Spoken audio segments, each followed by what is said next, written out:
અરવલ્લી જિલ્લાના મોડાસામાં વિશ્વ હિન્દુ પરિષદ દ્વારા આયોજિત દુર્ગા વાહિની પ્રશિક્ષણ વર્ગનું આયોજન કરવામાં આવ્યું, જેમાં વીએચપીના પ્રવીણ તોગડિયાએ ચીન સાથે તમામ બાબતે સાવધાનીપૂર્વક વર્તવાની જરૂર હોવાનું જણાવ્યું હતું। ભૂતકાળમાં જવાહરલાલ નહેરુએ કરેલી ભૂલોનું પુનરાવર્તન ન થાય તેનું ધ્યાન રાખવાની વાત કરી છે।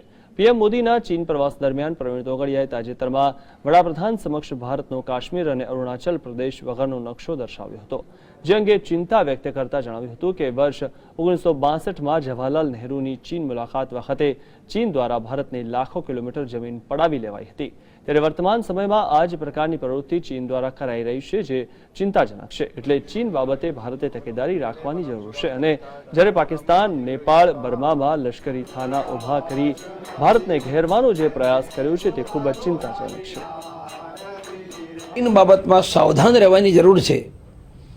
ચીનનો ભારતમાં આવતો અનેક પ્રકારનો માલ ભારતના ઉદ્યોગોને બંધ કરી રહ્યો છે।